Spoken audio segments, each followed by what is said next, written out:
పేదోడుకో న్యాయం పెద్దోడుకో న్యాయం అనే మాట వినే ఉంటాం కదా. ఎస్, ఇప్పుడు అదే జరుగుతోంది. పిల్లల చదువుల కోసమో వ్యవసాయం కోసమో తీసుకున్న లోన్లు కట్టలేకపోతే బ్యాంకులు వడ్డీతో సహా ముక్కు పిండి మరీ వసూలు చేస్తాయి. వారి ఆస్తులు జప్తు చేసి కోర్టుల చుట్టూ తిప్పే బ్యాంకులు బడాబాబులు కోట్లాను కోట్ల యజ్ఞం పెట్టినా చేష్టలుడిగి మరీ చూస్తున్నాయి. చట్టంలో లొసుగులు అడ్డం పెట్టుకుని దేశం వదిలి పారిపోయిన బిలియనీర్లు లలిత్ మోదీ, విజయ్ మాల్యాలు ఫుల్ ఎంజాయ్ చేస్తున్నారు. పార్టీల్లో ఆడి పాడుతున్నారు.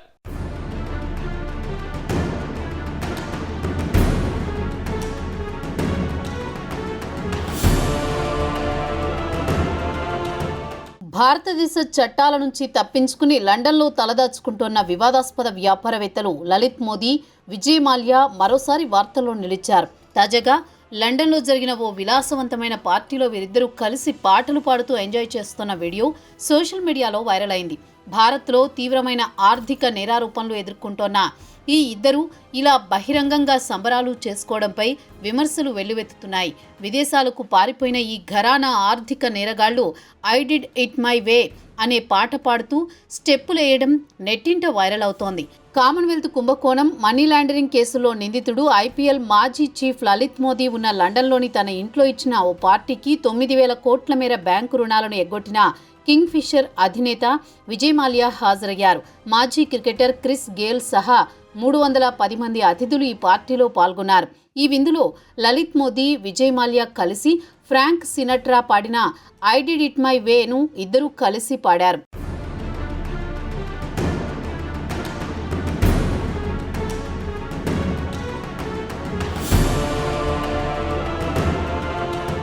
వీరిద్దరూ పాట పాడిన వీడియోను లలిత్ మోదీ స్వయంగా తన సోషల్ మీడియా ఖాతాలో పోస్ట్ చేశారు. ఇంటర్నెట్ను ఈ వీడియో బ్రేక్ చేయదని ఆశిస్తున్నా, ఇది వివాదాస్పదమే కానీ నేను చేసేది అదే అని లలిత్ మోదీ పోస్టు చేశారు. క్రిస్ గేల్ కూడా తన సోషల్ మీడియా ఖాతాల్లో పార్టీలో పాల్గొన్న వీడియోలు, ఫోటోలను షేర్ చేశారు. విజయ్ మాల్యా, లలిత్ మోదీకి ఇద్దరూ భారత్కు రప్పించాలని సిబిఐ, ఈడీ వంటి దర్యాప్తు సంస్థలు ప్రయత్నిస్తున్న విషయం తెలిసిందే. అయితే పరారీలో ఉన్న నేరస్తులుగా కోర్టులు గుర్తించిన వీరిద్దరూ చిందులు వేయడంపై నెటిజన్లు మండిపడుతున్నారు.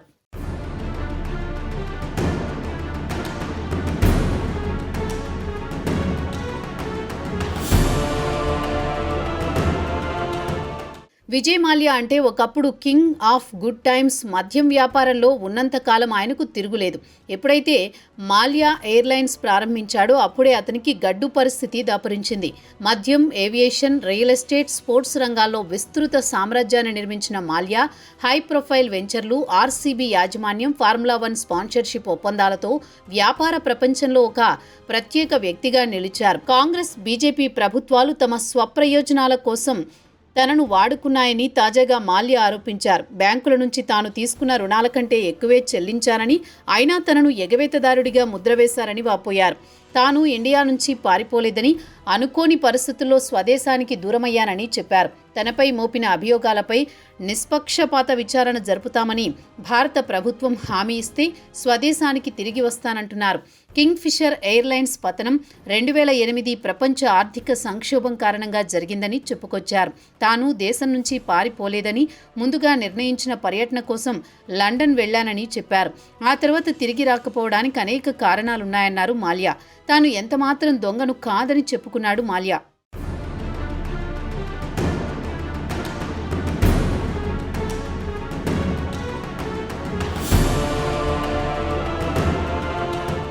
యునైటెడ్ బ్రూవరీస్ గ్రూప్ పతనానికి ప్రధాన కారణం కింగ్ ఫిషర్ ఎయిర్లైన్స్ అని చెప్పుకోవచ్చు. అందుకోసం విజయ్ మాల్యా బ్యాంకుల నుంచి కోట్ల రూపాయలు రుణంగా తీసుకున్నాడు. యూబీ గ్రూప్ కింగ్ ఫిషర్ బీర్ను భారతదేశంలో ప్రముఖ బీర్ బ్రాండ్లలో ఒకటిగా నిలిపాడు. అంతటితో ఆగకుండా దానిని మరింత పాపులర్ చేయాలనే ఉద్దేశంతో విమాన రంగంలోకి ప్రవేశించాడు. కింగ్ ఫిషర్ పేరుతో దేశీయ ఎయిర్లైన్స్ ప్రారంభించారు. అయితే ఈ కింగ్ ఫిషర్ ఎయిర్లైన్స్ సామాన్యులకు చేరువ కాలేకపోయింది. దీంతో లాభాల బాట నుంచి నష్టాల బాటలోకి ప్రయాణించింది. అందులో పెట్టుబడులు పెట్టడమే తప్ప రాబడి మాత్రం అందుకోలేకపోయాడు విజయ్ మాల్యా.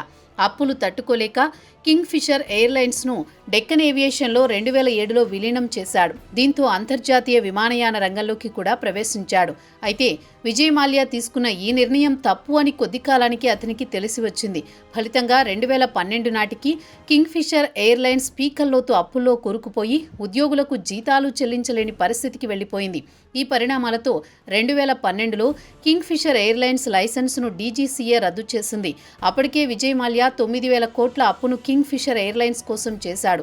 ఈ అప్పు వల్ల లాభాల్లో ఉన్న యూబీ గ్రూపు కూడా సర్వనాశనమైంది. తర్వాత బ్యాంకులు అప్పులు తీర్చాలని పట్టుబట్టడంతో చేసేది లేక 2016లో దేశం విడిచి యూకేకి పారిపోయాడు విజయ్ మాల్యా.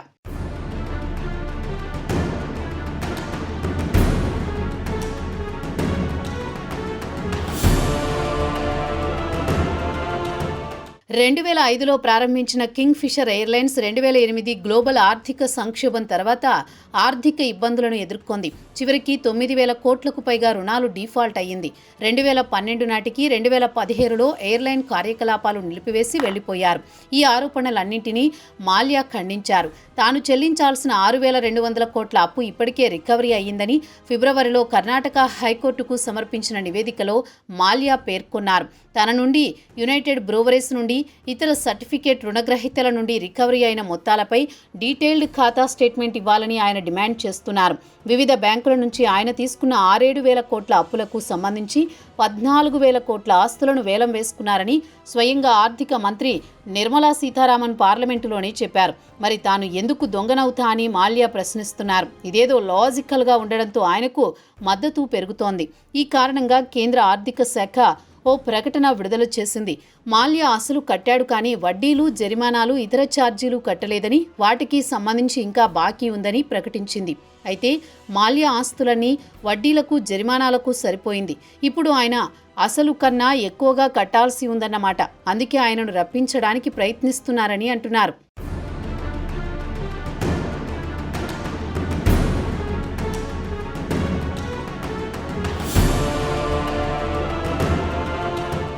ఐపీఎల్కు సారథ్యం వహించిన సమయంలో కోట్ల రూపాయల ఆర్థిక అవకతవకలకు పాల్పడ్డారనే తీవ్ర ఆరోపణలతో ఐపీఎల్ వ్యవస్థాపకుడు మాజీ చైర్మన్ లలిత్ మోదీ 2010లో దేశం విడిచి లండన్కు పారిపోయాడు.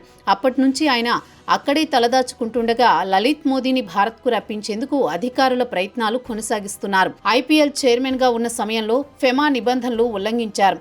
ఆరోపణలపై లలిత్ మోదీకి ఈడీ 10.65 కోట్ల జరిమానా విధించింది. అయితే ఈ మొత్తాన్ని బీసీసీఐ చెల్లించేలా ఆదేశించాలని కోరుతూ ఆయన 2 ఏళ్ల క్రితం డిసెంబర్లో మొదట బాంబే హైకోర్టును ఆశ్రయించారు. తాను ఐపీఎల్ పాలక మండలికి చైర్మన్గా అధికారిక హోదాలో ఉన్నప్పుడు ఈ వ్యవహారం జరిగిందని, బీసీసీఐ నిబంధనల ప్రకారం సంస్థ ప్రతినిధులు ఎదుర్కొనే చట్టపరమైన ఖర్చులను సంస్థే భరించాలని తన పిటిషన్లో పేర్కొన్నారు. ఆయన వాదనలను బాంబే హైకోర్టు అంగీకరించలేదు. పిటిషన్లో పస లేదంటూ కొట్టివేయడమే కాకుండా లలిత్ మోదీకి అదనంగా 1,00,000 జరిమానా కూడా విధించింది. హైకోర్టు తీర్పును సవాల్ చేస్తూ ఆయన సుప్రీంకోర్టును ఆశ్రయించారు. ఈ పిటిషన్పై విచారణ జరిపిన ధర్మాసనం బాంబే హైకోర్టు తీర్పును సమర్థించింది. బీసీసీఐ జరిమానా చెల్లించాలన్న అభ్యర్థనను తిరస్కరించింది. లలిత్ మోదీకి సుప్రీంకోర్టులో భారీ షాక్ తగిలింది. ఫెమా నిబంధనల ఉల్లంఘన కేసులో ఈడీ విధించిన జరిమానాను బీసీసీఐ చెల్లించేలా ఆదేశించాలంటూ ఆయన దాఖలు చేసిన పిటిషన్ను అత్యున్నత న్యాయస్థానం సైతం తోసిపుచ్చింది. దీంతో ఆ జరిమానా భారం లలిత్ మోదీపైనే పడింది.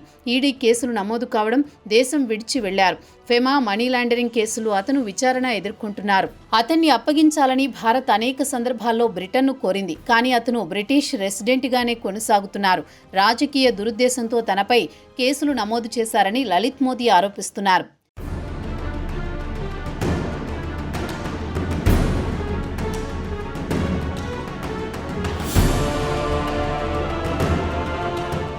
ఇద్దరూ ఎవరి వాదన వారు వినిపించవచ్చు, తమ నిర్దోషిత్వాన్ని నిరూపించుకోవడానికి ప్రయత్నించవచ్చు. కానీ దేశం విడిచి పారిపోవడం, ప్రభుత్వాలపై నిందలు వేస్తూ హీరోల్లా ఫీల్ అవుతున్నారనే విమర్శలు వినిపిస్తున్నాయి. వ్యాపార సామ్రాజ్యాల్ని నిర్మించుకోవడంలో తలెత్తిన సమస్యల కారణంగా దోషులుగా దేశం దృష్టిలో మిగిలిపోయిన వ్యక్తి ఒకరైతే, నేను కరెక్ట్గానే ఉన్నాను, వ్యవస్థలదే తప్పు అంటూ మరొకరు వాదిస్తున్నారు. వారి వాదనలో నిజం కూడా ఉండొచ్చు. కానీ భారతదేశ న్యాయ వ్యవస్థపై నమ్మకం లేదన్నట్టు వ్యవహరించడాన్ని ఎలా సమర్థించుకుంటారో చూడాలి. ఏదో ఒకరోజు చట్టానికి సమాధానం చెప్పాలని గుర్తుంచుకోవాలి.